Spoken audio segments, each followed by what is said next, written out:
Lernaud, bonjour. Bonjour Maria, bonjour à tous. Bonjour à vous toutes et tous. Nouveau rendez-vous à Fonds Consommation.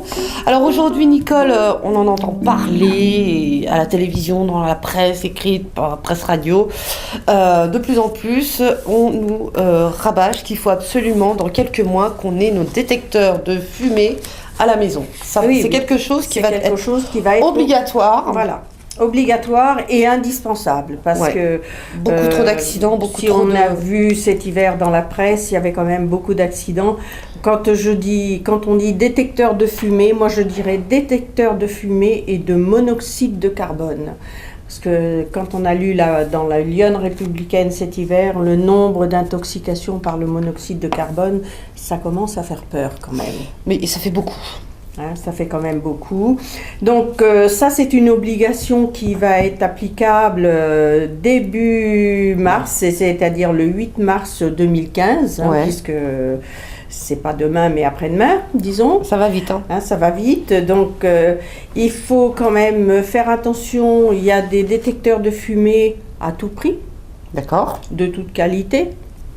Donc il faut quand même faire attention aux détecteurs qu'on achète, pas acheter la première qualité mais quelque chose de très fiable, qui soit avec le sigle CE et la marque NF, ce qui garantit quand même, et qui est un signal spécifique qui est alimenté par des piles.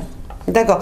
Est-ce que c'est quelque chose qui doit être installé par un professionnel ou tout le monde, bricoleur entre guillemets? On peut l'installer soi-même. Alors, aussi, ne pas aller l'installer dans la cuisine, parce que quand on cuisine, il y a des fumées, il y a tout ça. Donc le machin... Les merguez qui grillent. Les merguez qui grillent, le machin, il va se mettre en route tout de suite. Et je peux vous dire que pour en avoir entendu, ça vous siffle dans les oreilles quand même.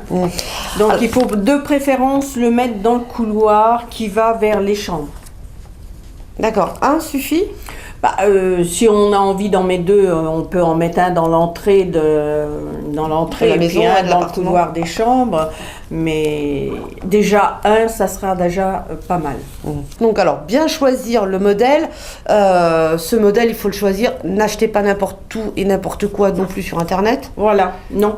Alors, quel conseil on peut donner? Il faut quand même prendre un détecteur avec le sigle CE et avec la norme NF EN 14604. Et ça doit être inscrit sur le détecteur. D'accord. Donc là, ce sont des détecteurs qui sont quand même fiables.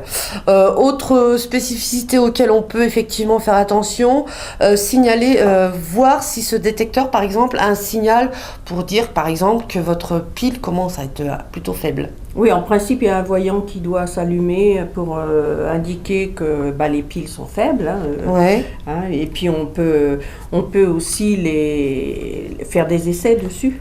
D'accord. D'accord. Alors, ces détecteurs obligatoires pour tout le monde, que ce soit... alors, après, qui les installe? Alors, ces détecteurs sont à la charge du locataire. Sauf si ce sont des logements meublés, là c'est à la charge du propriétaire avec l'installation, et les foyers par exemple. D'accord, quand tu parles de logements meublés, type foyer, type maison relais, type maison familiale. Alors, les logements meublés, je parle des logements saisonniers, c'est-à-dire les logements pour les sports d'hiver, etc. D'accord, ça c'est le propriétaire. C'est à la charge du propriétaire. Mais sinon, vous êtes locataire chez un bailleur social, c'est à votre charge. D'accord. Alors attention aux démarcheurs qui passent, qui font du porte-à-porte et qui vous vendent un détecteur à 150 €, voire plus. C'est pas le prix. Le prix, normalement, ça va de 30 à 50 €. Vous avez un bon détecteur. Ah, pas plus? Non.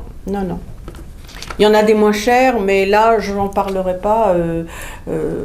Il faut quand même un appareil qui soit fiable. Oui, il ne faut pas que ce soit non plus de la Non, camelote. Il ne faut pas que ce soit non plus de la camelote, comme tu dis. Alors, ces détecteurs, est-ce qu'il va y avoir, je ne sais pas, on n'est pas encore en 2015, mais je sais pas, des moyens de contrôle pour savoir si les gens ont bien installé leur... Les bailleurs pourront passer dans les logements et demander, par exemple, la facture d'achat du détecteur. Hein. Même les assurances, Et éventuellement. pourront faire des contrôles. Hein. Même les assurances, ils pourront éventuellement demander s'il y a un détecteur de fumée et de monoxyde de carbone installé. Mais je dis bien, tant que de faire la dépense, faites les deux. Parce que malheureusement, on voit même en immeuble encore beaucoup de personnes qui chauffent encore avec des poêles à pétrole et des poêles à gaz, des petits radiateurs à gaz. Ouais. Donc ça, c'est dangereux au niveau du monoxyde de carbone. Mais les bouteilles de gaz sont pas interdites maintenant dans les... Oui, Enfin, normalement, oui, c'est pas interdit. vu, pas pris. Hein. Ah, pas vu, Voilà, pas pris. pas vu, pas pris. Donc, les détecteurs de fumée, donc voilà, soyez vigilants, pensez-y. Oui. Il vous reste encore un peu de temps. Mais, Il reste du temps, mais n'attendez pas le dernier moment, parce que ça va être la pénurie au dernier moment. Donc voilà. Eh ben, on se dit à très bientôt, Nicole. À bientôt, au revoir à tous. Merci beaucoup. Au revoir. Au revoir.